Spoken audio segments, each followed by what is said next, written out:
Don't be an anonymous investor. Join the stock market social media platform public.com. Invest any amount of money and share with friends and new friends. Discover new opportunities such as new companies and potential business partners and useful tools for beginners, and share your experience with friends on public.com. Link in the video description gets you $5 for being a Grid Network viewer. Use the referral code GRIDnet for your free $5 to invest and start investing and networking on public.com.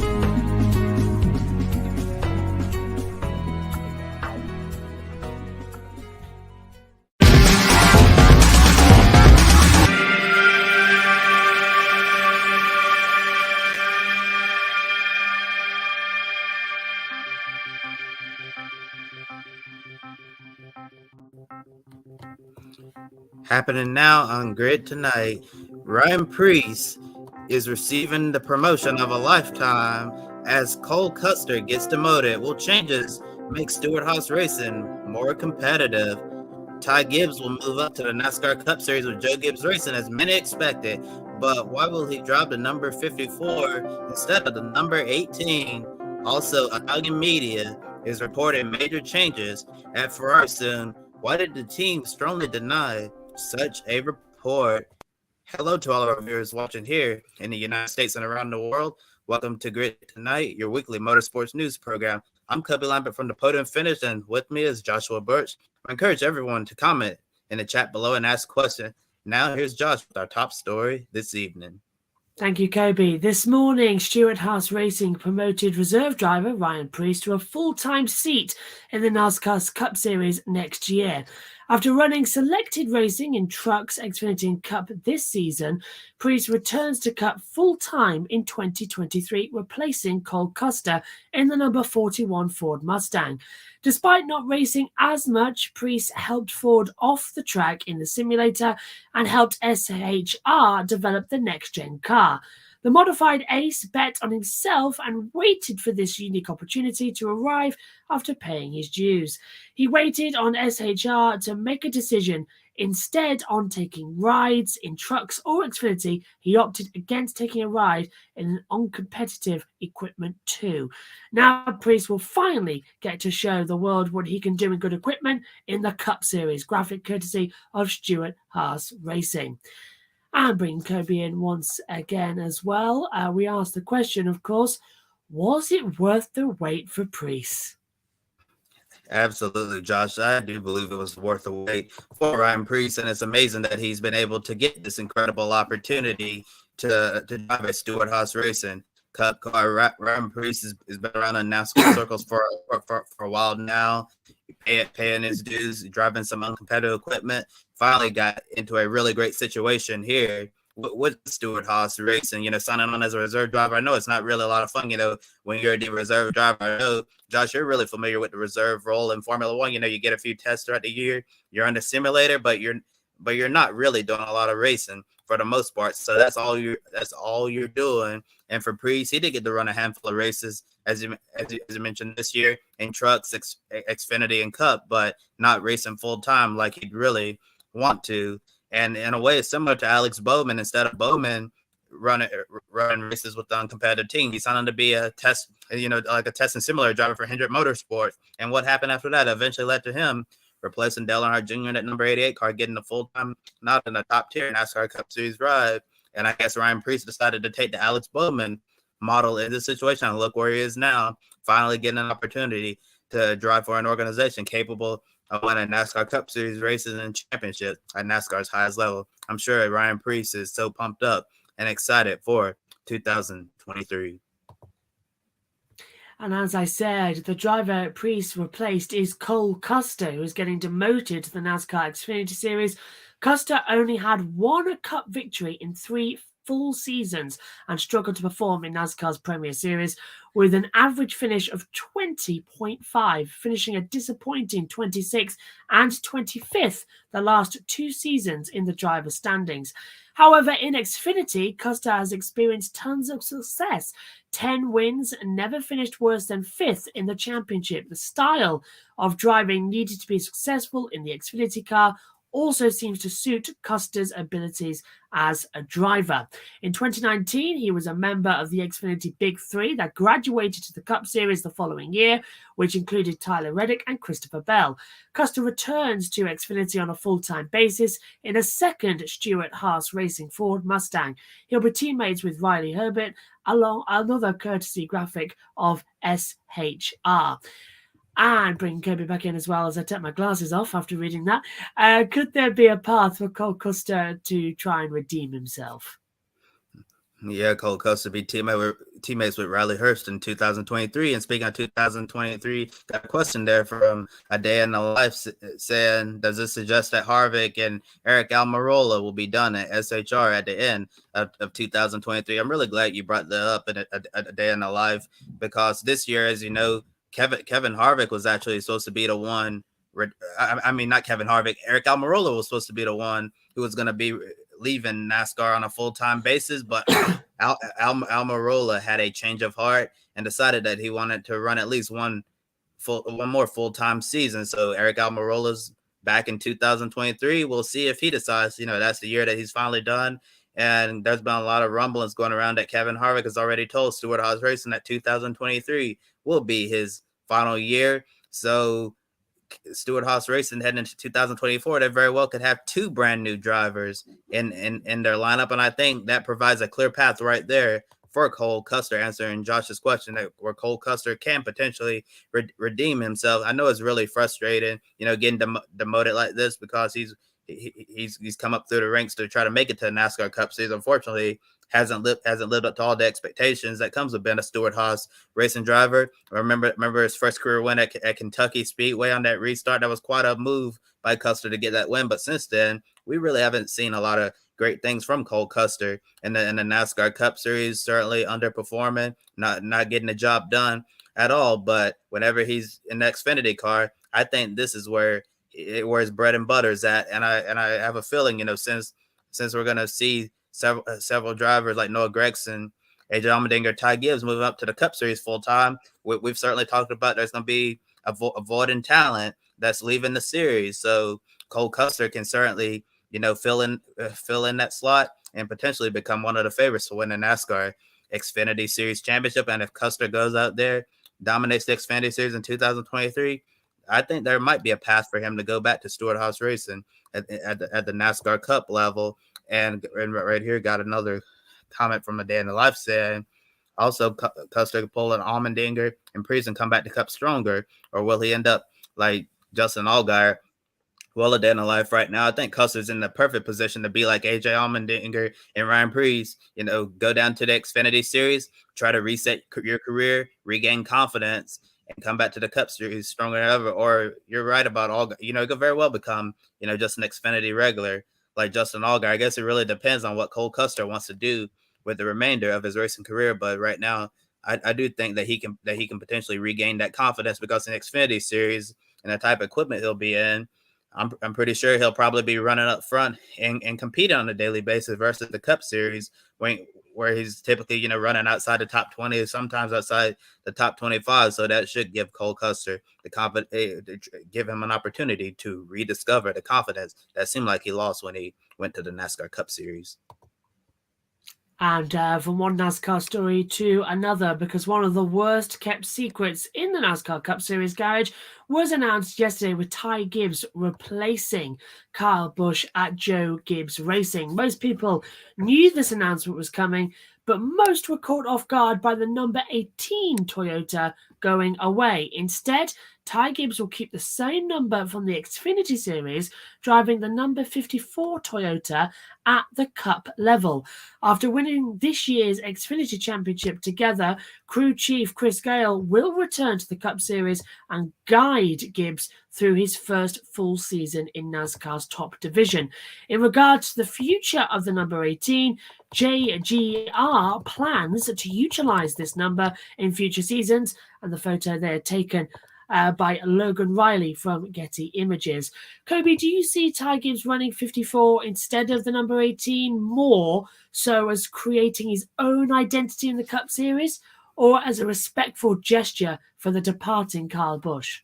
Well, just to be honest with you, I think it's a little bit of both. I know in the Xfinity Series, Ty Gibbs has been able to create his own path. I think that's a good number that really suits him.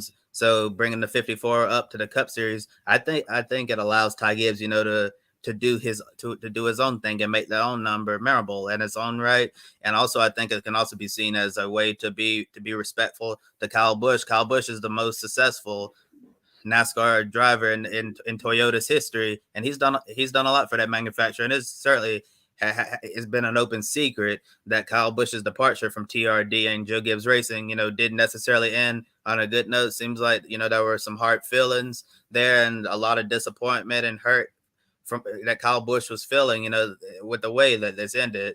So I think that this is a good thing, towards Kyle Busch, to be like, we're gonna sit out your number maybe for 1 season, 2 seasons, however many seasons, and then we're eventually going to bring it back. But I know one thing, it's certainly going to be different. Not seeing the number 18 car on the track next year in the NASCAR Cup Series, because that's one of those, I guess iconic, legendary numbers in the sport that we're so used to seeing on the track, and it's just going to be strange not seeing it around. But I certainly think it was a good move on JGR's part. Give Ty Gibbs a chance to build his own identity, not feel the pressure of stepping in that number 18 car, given all the drivers who've been in that like Bobby Labonte, Kyle Busch, all the wins that in championships that have come from the number 18 over the years. Gibbs can try to write his own story in the number 54, and also a great way to pay tribute to Kyle Busch as he departs for RCR. Absolutely, I agree with you as well. Great way to sort of make your own identity in the sport as well, and not holding on to other numbers like we've had the 3 now running elsewhere, but the 8, the 88, even the 48 getting rebranded as well. That should really stay with the legacy drivers that we have. After Kurt Busch got injured at Pocono and missed the rest of the 2022 season due to a concussion, Ty Gibbs did replace him at 23XI Racing. Gibbs got a total of 15 Cup starts ahead of his rookie year in 2023. In those 15 races, Gibbs had 1 top 10 at Michigan, an average finish of 22.9, and 4 DNFs. His championship winning season in Xfinity saw 7 wins, 16 top 5, 23 top 10s, 5 poles, nearly 1,000 laps led, and an average finish of 9.2. Moving to the Cup Series, it's highly unlikely for a young driver like him to have that level of success at only 20 years old. Could Ty Gibbs struggle in his rookie year, or does the Cup races he did this year give him a slight advantage in shortening the learning curve?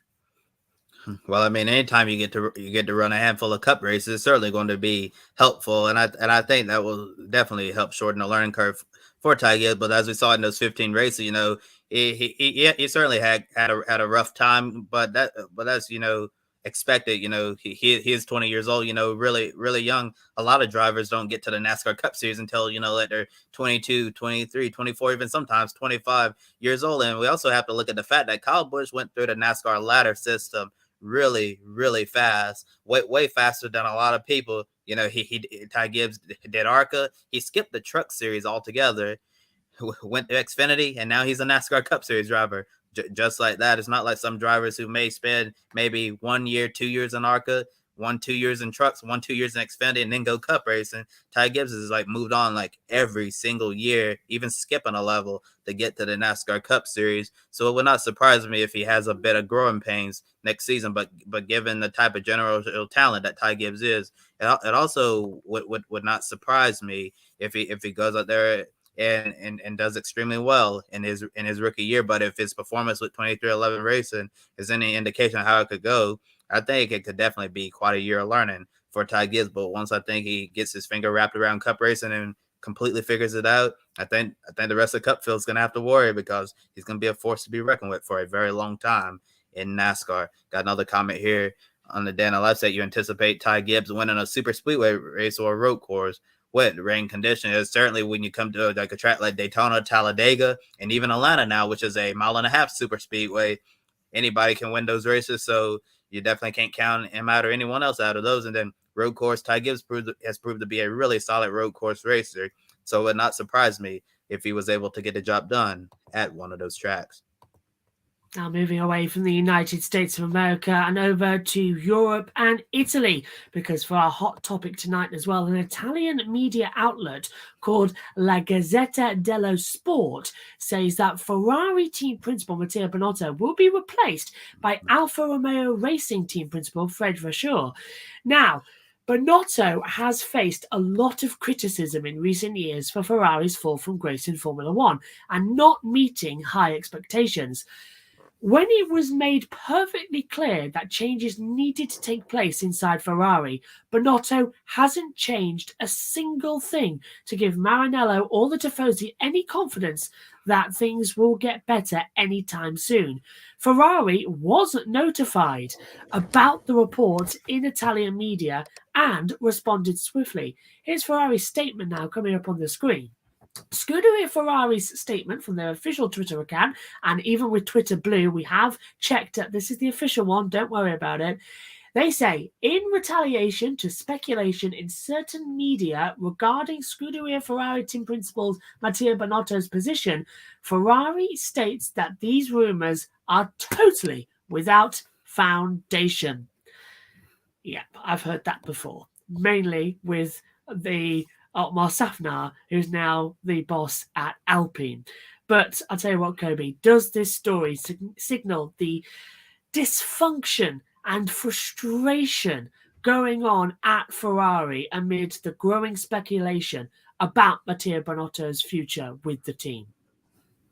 Well, Josh, I know people in motorsports really hate using the stick and ball sports example here, but that's really the only thing I can truly think of in this situation. It's kind of like like think about the NFL. It's like you're a coach who really couldn't put together a great season, meet the expectations, but the owner of the team decides to give you a second chance, but wants to see changes.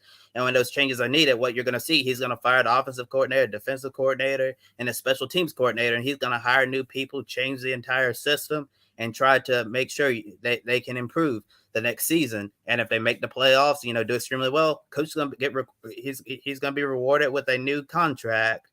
And if not, he's going to end up being fired. And for the longest time now, Ferrari has really needed to see a lot of changes under the leadership of Mattia Binotto, but he hasn't really done anything at all. We thought after the summer break that Ferrari was going to be making some necessary changes, but unfortunately, none of that happened. And now getting this report from the media is also like the NFL in a way, because you'll hear rumors that a coach is going to get fired and from the media, and then the owner will come out and be like, hey, we're committed to him 100%. He's going to stay here. And the next week, you wake up on Monday morning and that coach has been fired. It really feels like this is exactly where this situation is headed, because there's a lot of dysfunction and frustration going on at Ferrari. You also have to think about Charles Leclerc as well. Charles Leclerc is considered one of the young generational talents of Formula One. And if things keep going south at Ferrari, what's Charles Leclerc going to do? He might think the grass is greener on the other side and go to a rival team that can give him a chance to compete for world championship, because at the beginning of this year, all of us thought we were going to see another great championship battle, not Lewis Hamilton this time and Verstappen, but Verstappen and Charles Leclerc. Looked like that early in the season when Ferrari had a car capable of winning, and then it just fell off just like that. And when you're a young driver like Charles Leclerc who wants to be finding the same level of success as Max Verstappen, it's really, really frustrating when the team under this guy's leadership is not able to deliver at all. Yeah, I'm filming my sort of montage of the season tomorrow as well for the close of play of our Abu Dhabi Grand Prix coverage on the YouTube channel. And part of that does actually show that for once started as an absolute dream for Ferrari this season has turned into a very bad continuing nightmare as well. I mean, Charlotte, I do agree with you as well. It might look already that the grass is green on the other side. In Brazil, intermediate tyres on a dry track, a botched pit stop, not letting Sainz get past him as well for the second of the title. It was an absolute mess, and he's not happy. There's a lot of frustrations there, and we'll pick up with that throughout the weekend and more as well on our pre-race show on Saturday, when we'll have some information to bring you. Now, it's time to introduce the next member of the team as well. It's Matt White from Grid History once again for us with this week's analysis. Hello everyone, Matt White here. It's that time of the week where we bring you up to speed with the news and results from the endurance world and a look at the Grid Endurance Performance Index after a couple of big races across the weekend from around the world. And it was the final round of the World Endurance Championship in Bahrain on Saturday. They had the 8-hour race to finish the season into the darkness at the Bahrain International Circuit, won by Toyota, Mike Conway, Kamui Kobayashi and Jose Maria Lopez getting the victory in the 8-hour race there to conclude the season in the hypercar class. In LMP2, that was won by Sean Galil, Rene Rast and Robin Frins. In GTE Pro, the final races in the World Championship for GTE Pro, of course, won by Ferrari, Miguel Molina and Antonio Fuoco getting the victory for AF Corsa. And in the AM category, Matteo Cairoli, Nicky Leutwiler and Mikkel Pedersen getting the victory there for Porsche. As far as championships go, it was the other Toyota that ended up winning the championship. Brendan Hartley, Sebastian Buemi and Ryo Hirakawa came second on Saturday, but that was enough for them to secure the championship. So congratulations to them, another world championship for Toyota. In LMP2, it was Antonio Felix da Costa, Will Stevens and Roberto Gonzalez getting the championship for the Jota squad in LMP2. It was the other Ferrari that came last to its teammates of Molina and Fuoco. That was Alessandro Pierguidi and James Collado. They came last in GTE Pro with an ailing gearbox. Pierguidi running most of his last stint stuck in 5th gear, but it was enough for them to get to the end and win the championship, so congratulations to them.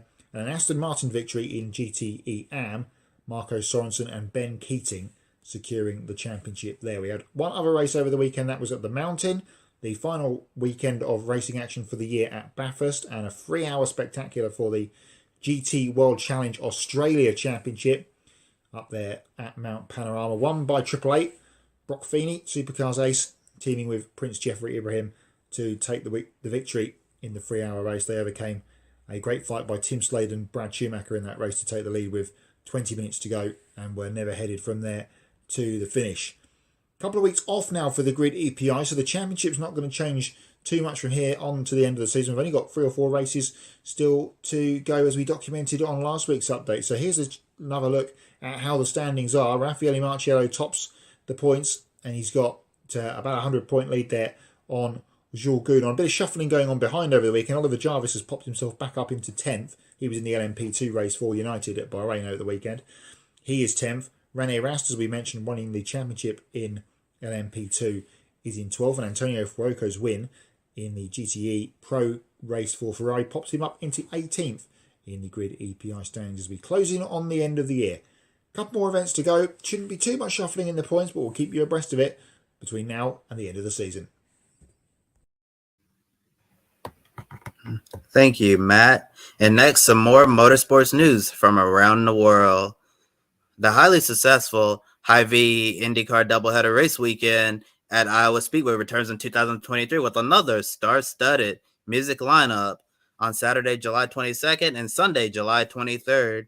On July 22nd, the pre-race concert will have Carrie Underwood and post-race concert from Kenny Chesney. The next day, the Zach Brown Band will kick things off in pre-race. If nobody told me, I think this group was McLaren CEO Zach Brown and all the drivers he tried signing this year. Finally, a little Ed Sheeran to close out a great weekend of sports and entertainment in Iowa. Graphics you see on the screen, courtesy of Hy-Vee. Porsche Penske Motorsport announced 2 more factory drivers for its Porsche 963 LMDH lineup as the German manufacturer plans a global assault on IMSA and the FIA World Endurance Championship and endurance racing events all over the world in 2023. After 2 years with Corvette Racing, in GT race, and Nick Tandy is returning to Porsche to drive the new prototype. Tandy was one of the drivers in the previous Porsche 919 hybrid LMP1 car, winning the 2015 24 Hours of Le Mans with Earl Bamber and Nico Hulkenberg, who we'll talk about in just a little minute, just a little bit. So he has the experience in this style of car and knows how to get the job done. Also, Fred Makowicki will also get a race seat too after helping Porsche develop the 963 LMDH. With confirmations of Tandy and Makowicki, Porsche has a total of 10 works drivers now for this new program, including Dan Cameron, Matt Campbell, Michael Christensen, Kevin Estre, Matthew Jaminet, Andre Lauderer, Felipe Nasr, and Lawrence Van Thor. IMSA and WEC driver pairings will be announced at a later date. Graphic you see on the screen, courtesy of Porsche Motorsport. For the first time in the history of Ed Carpenter Racing, the NTT IndyCar Series organization will have a development driver, and that driver is 16-year-old Josh Pearson from Portland, Oregon, also home of the Grid Network, will be a part of ECR's future as team owner Ed Carpenter looks to add this young American driver to the IndyCar grid by the year 2025. This year, Pearson ran a dual program in IMSA and the FIA WEC. At the 1,000 miles of Sebring, Pearson became the youngest winner in WEC history and the youngest driver to compete in the 24 Hours of Le Mans. In 2023, Pearson will continue his WEC program, running an LMP2 with United Autosports and working with co-drivers Tom Blomqvist and Oliver Jarvis, the 2022 IMSA DPI champions. We don't know if Pearson will continue his IMSA program, though. Additionally, Pearson will run part-time in the Indy Next Series, formerly known as Indy Lights, driving for HMD Motorsports, and he'll get to test an IndyCar too with ECR. Flash forward to 2024, Pearson will compete full-time in Indy Next and target a move to IndyCar in 2025 with Ed Carpenter Racing. Pearson is on a plan here with a clear path to IndyCar competition. Carpenter plans to mentor the young driver and provide support from ECR team members during his journey on the road to Indy. Graphic courtesy of HMD Motorsports. And Josh, before we close the show, apparently we're going to receive some big news from Haas F1 by the end of the week, as soon as tomorrow, as we're hearing regarding its 2023 driver lineup. What have you heard? Same as what Matt White said by the sounds of it as well. We all know that Mick Schumacher, especially after the last couple of weekends as well, and qualifying 20th on Friday when Magnussen got pole position, seemed to sign the notice that he will be leaving Haas F1 at the end of the season. It looks to be that Nico Hulkenberg is going to take over for 2023 alongside Kevin Magnussen. So Haas have gone from one of their youngest ever lineups to now one of their oldest ever lineups as well.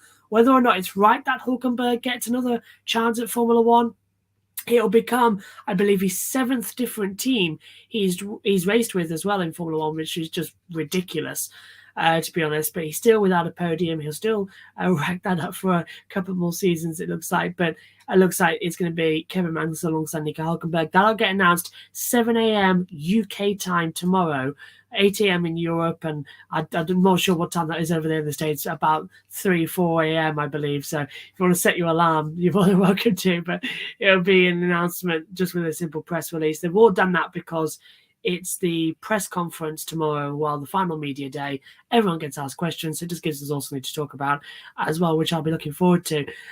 In terms of what's happening with Mick Schumacher, from what I'm hearing, he might be signing a contract with Mercedes to be their reserve driver. Daniel Ricciardo was supposed to be their third driver next season as well. From what I understand, that's hitting some roadblocks as he's now in talks with Red Bull to become their reserve driver with both Red Bull and AlphaTauri. So it's all getting all over the place. Well, we'll find out more tomorrow for sure.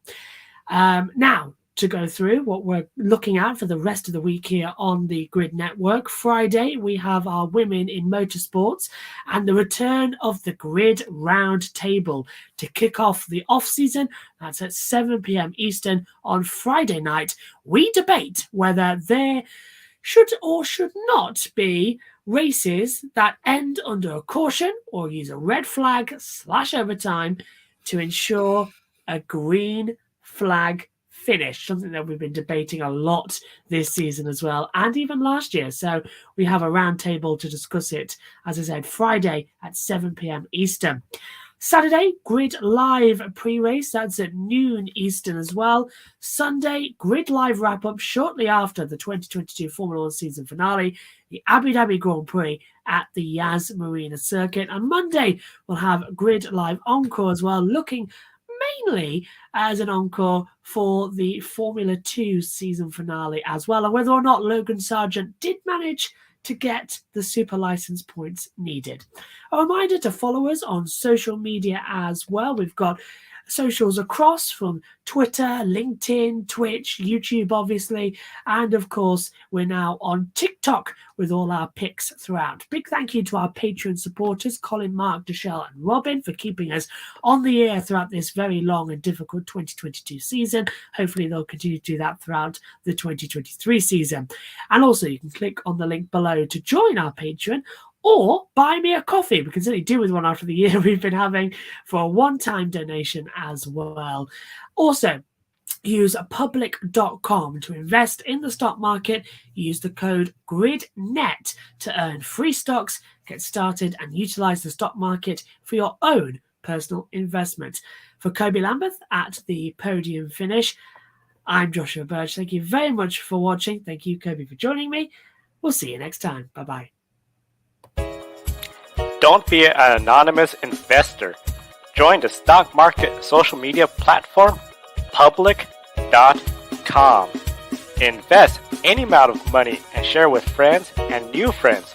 Discover new opportunities, such as new companies and potential business partners, and useful tools for beginners, and share your experience with friends on public.com. Link in the video description gets you $5 for being a Grid Network viewer. Use the referral code GRIDNET for your free $5 to invest and start investing and networking on public.com.